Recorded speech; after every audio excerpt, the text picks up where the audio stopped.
Et on accueille pour clore, et ça fait une clôture tout à fait passionnante, je pense, le professeur François Blanchard. François Blanchard a joué un rôle très important dans la réflexion éthique sur la maladie d'Alzheimer, puisque il est parmi ceux qui l'ont initié. En France, il y en avait d'autres. Il y avait évidemment Catherine Olivet, Emmanuel Hirsch. Mais François, à Reims, tu as impulsé, et puis nationalement après. Donc on est très curieux et impatient. Tu peux te mettre ou assis ou à la tribune, comme tu veux, d'avoir ton regard à la fois peut-être sur ce parcours collectif qui est le nôtre, et puis sur cette matinée, évidemment. Je me roule le micro parce que le temps est court et il y aurait tant de choses à dire. Voilà, donc merci pour cette, à Emmanuel, à l'Espace Éthique, pour cette carte blanche. Je suis vraiment très heureux de pouvoir prendre la parole à Reims sur ces thèmes où j'ai travaillé pendant des années autour de la maladie d'Alzheimer et sa prise en charge. Alors, quelques messages simples. Je crois qu'un message important, c'est qu'il faut savoir prendre le recul du temps. Comment moi, c'est mes premiers contacts avec les patients qu'à l'époque on appelait déments, ou déments séniles, parce qu'on faisait une petite distinction, et c'était le maximum qu'on pouvait dire à leurs propos. Comment j'ai rencontré ces malades pour la première fois? J'étais étudiant en médecine à Nancy, et à l'époque, les étudiants en médecine pouvaient améliorer leur fin de mois en faisant des nuits dans les maisons de retraite. Ce n'étaient pas des EHPAD, c'était des maisons de retraite. Donc voilà, j'ai commencé ce travail. Et alors, il y avait une pratique qui m'a un peu surpris, même profondément choqué. Vers 18h30, 19h, on faisait le tour. On ramassait, si je peux dire, quelques personnes âgées qui étaient démentes. Et donc, on les ramenait sur leur lit dans des salles communes, parce qu'à l'époque, on avait quand même des salles qui faisaient entre 15 et 25 lits, et on les attachait, on les ligotait sur leur lit et on leur mettait un bâillon. Moi, jeune étudiant en médecine, plein de ma vocation, ça c'était dans les années 70, début des années 70. Et un peu avant. J'ai commencé, moi j'ai fait mai 68, donc je suis de la génération. Et donc, j'étais extrêmement choqué, moi qui étais plein d'enthousiasme pour les métiers pour lesquels je me destinais, on traite des êtres humains comme ça, et les experts soignants m'ont dit « mais tu es trop jeune, tu n'y connais rien ». Nous, on a l'expertise, et en fait, on fait ça, c'est très bien pour eux, parce que ça leur évite de déambuler pendant la nuit, ça peut être dangereux pour eux, et puis leurs cris ne dérangent pas les autres. Bon, je dois dire que 50 ans après, je suis toujours aussi choqué, sauf que maintenant, on appellerait ça de la maltraitance grave. On fait quelques progrès quand même, en termes d'expertise. Ensuite, je suis revenu à Reims, et peut-être ce que je voudrais vous montrer, c'est comment, je ne sais pas comment on est expert, mais comment les connaissances évoluent et les pratiques évoluent avec ces connaissances. Donc, j'étais jeune chef de service, jeune gériatre. J'ai choisi de faire de la gériatrie à une époque où il n'y avait pas de gériatrie, ça n'existait pas. Donc, j'ai eu l'honneur de faire partie des personnes qui ont créé cette discipline. Et il y a quelques caractéristiques propres à cette discipline. La première, c'est ça. On fait affaire à des cas complexes. Donc, on est obligé de croiser les savoirs pour pouvoir prendre en charge ces situations souvent difficiles. Ce n'est pas uniquement de la médecine au sens strict, on est obligé de croiser beaucoup de savoirs. Et la deuxième, c'est que cette discipline s'est créée au moment où on changeait de paradigme en médecine. Les plus anciens ont été élevés, et encore maintenant, je crois que c'est peut-être encore comme ça, avec une idée relativement simple et belle de la médecine, qui est la médecine pastorienne, c'est-à-dire qu'on cherche une cause. Si on trouve la cause, on a gagné, parce que la cause va nous expliquer la maladie et comment la traiter. Donc c'est relativement simple. Seulement ce beau schéma, mais il ne fonctionne plus. Et là, c'est l'intérêt de la santé publique qui nous l'a montré. Je fais aussi beaucoup de santé publique. On a eu un basculement du paradigme, puisque maintenant, la majorité des maladies que nous traitons sont des maladies chroniques, plus ou moins évolutives, souvent évolutives, qu'on ne sait pas guérir. Et ça, c'est un des points importants de la gériatrie, c'est qu'il faut devenir humble, parce qu'on guérit très très peu de maladies. Alors, les autres pensent qu'ils guérissent beaucoup, mais en fait, objectivement, il y en a très peu. On accompagne des gens dans des maladies chroniques. Et la gériatrie le reconnaît, on accompagne des gens dans des maladies chroniques qu'on ne sait pas guérir. Et un des meilleurs exemples de ces maladies sont précisément les maladies neurodégénératives de la famille de la maladie d'Alzheimer et autres maladies de ce type-là. Alors, la maladie d'Alzheimer, dans les années, alors là, on fait un saut dans le temps, on vient dans les années 80, milieu des années 80, eh bien, c'était très étonnant parce qu'on ne les voyait pas, ces malades, parce que le principal travail du système de santé était de les sortir, qu'on ne les voit plus. Et ces pauvres malades étaient emportés par le torrent de la vie, ballottés entre les rives de la médecine qui les rejetait et les rives du secteur médico-social qui faisait tout pour ne pas les accueillir. Donc il y avait une espèce de grande solitude de ces malades, une grande solitude des familles, une grande souffrance qui n'était absolument pas vue, même pas pressentie. Et parce que les experts de l'époque disaient, de toutes les façons, c'est la mort de l'esprit. Donc ils ne sont plus là. Donc ils ne sont plus là, pourquoi s'en occuper? Et donc, alors, vous savez, ça a encore des répercussions actuelles, parce qu'actuellement, on parle effectivement d'effacement, où on dit, bon, les personnes ne sont plus là, elles ont choisi, donc on rajoute en plus à la mort de l'esprit, on rajoute le blaming victime, c'est-à-dire, en plus, vous l'avez choisi, donc merci pour eux. Hein. Enfin, il y aurait un débat qu'on aurait pu lancer là-dessus. Hein. En tout cas, ce qu'on constatait, c'est que cette époque, mort de l'esprit, donc personne. Et on a été très peu nombreux, je pense qu'il faut le rappeler, à dire non, il y a une personne humaine. Ça n'est pas cette maladie qu'on connaissait mal à l'époque en termes de connaissances de neurosciences, ça n'est pas la mort de l'esprit. Il y a une présence, et le travail que nous avons à faire, c'est de rejoindre ces personnes là où elles sont, puisque la pathologie dont elles souffrent les empêche de se tenir dans notre monde. C'est à nous de faire le pas pour les rejoindre là où elles sont. Et bon, parmi les pionniers de cette époque, on pourra en citer beaucoup, mais vraiment, je voudrais rappeler des personnes, parce que c'était aussi une question de combat, de militantisme, parce qu'on nous traitait de fous. Les experts de l'époque nous disaient, mais vraiment, vous êtes complètement en dehors de votre pompe, on ne va pas prétendre qu'on peut communiquer avec ces malades. Alors, il y avait des gens comme Louis Ploton, Joël, ton maître, et Jean-Claude Horard, Bernard Hennier, enfin, je pourrais en citer un certain nombre de gens avec qui on a vraiment essayé de construire quelque chose pour montrer que c'était faux. Et comment on l'a fait? Par le regard, par l'observation et par l'écoute.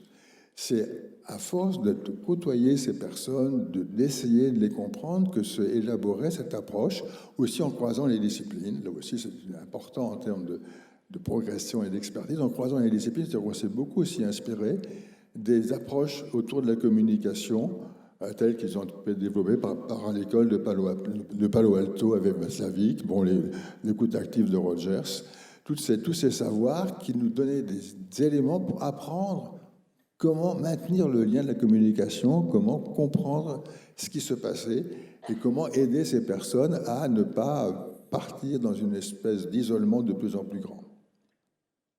Une personne a été essentielle à ce propos, c'est Naomi Feil, dont on a cité Nicole Poirier. Nicole Poirier dit aussi qu'elle s'est beaucoup inspirée de Naomi Feil, que j'ai eu la chance de rencontrer vers le milieu des années 80, et donc l'approche qui s'appelle la validation a été introduite, enfin je l'ai introduite avec une association à la fin des années 80 en France. Qu'est-ce qu'on a appris de Naomi? Premièrement, ce que nous cherchons aussi, il y a un certain sens de l'humain qui est de se dire ce grand âge n'est pas absurde. Ce n'est pas uniquement la porte vers la mort. Il y a quelque chose qui se passe en termes de psyché au très grand âge, que les gens soient malades ou pas.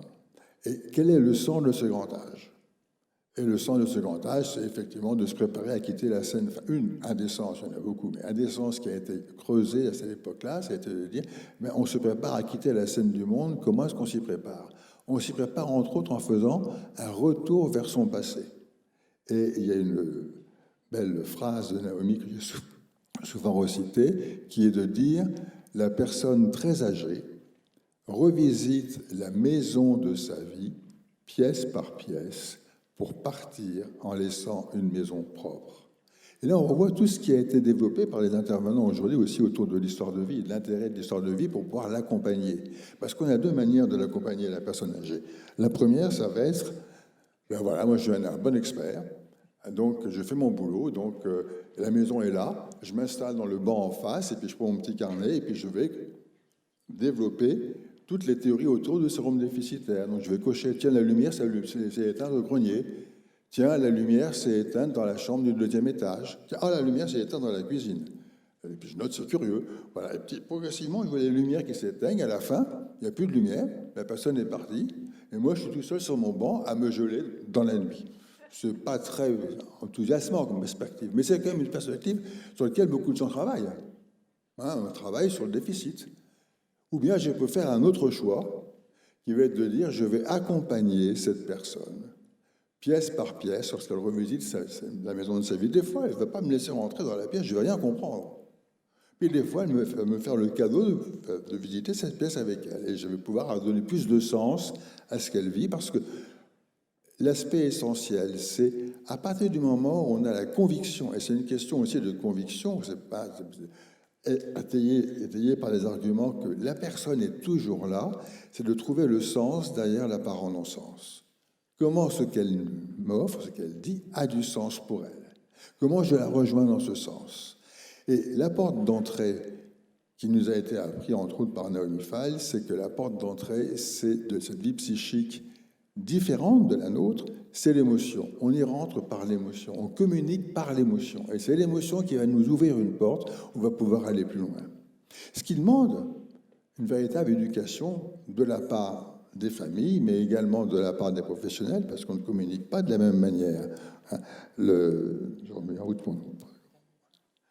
Voilà. On ne communique pas de la même manière, on communique à partir de l'émotion. Et pour pouvoir ouvrir cette porte. Ça veut dire que, et c'est ça la difficulté, c'est qu'il faut à la fois tenir un savoir expert objectif qui s'est beaucoup développé. Les neurosciences, par exemple, nous ont énormément appris dans ce champ-là, en particulier avec les neurones miroirs, au niveau de l'empathie, mais en même temps avoir cette qualité de lien du cœur, ça veut dire qu'on va rentrer en contact avec la personne, aussi avec notre propre cœur, notre propre affectivité, et que c'est aussi une question d'amour. Et des fois, on ne dit pas souvent ça dans les colloques, que le lien affectif est une question d'amour qu'on est capable de donner et de recevoir de la personne. Je terminerai en disant, puisqu'il faut ouvrir des perspectives, quelles sont les perspectives qui sont actuelles par rapport à ce groupe expert. Je pense vraiment qu'il faut tenir compte de ces progrès importants qu'on a fait. Il faut voir d'où on vient. Je l'ai rappelé au début, pour voir où on en est maintenant. Donc, continuons, et je suis heureux que des gens de mon équipe, comme Jean-Luc Novella et les personnes qui travaillent autour de lui, continuent dans ce sens-là, mais qu'on ait cette ouverture vers l'avenir, et l'expertise devient une co-expertise, difficile à mettre en place avec des patients qui ont un trouble cognitif, mais c'est une co-expertise, je pense, travailler sur des groupes de collectifs de patients qui ont leur expertise, parce qu'il y a une forme d'énergie particulière, de savoir particulière qui sort des groupes d'experts de malades qu'on réunit. On voit cette expérience se développer, par exemple, dans les villages Alzheimer, ça existe dans d'autres pays, avec des petites unités où les gens s'auto-organisent et créent leur propre expertise. Merci beaucoup.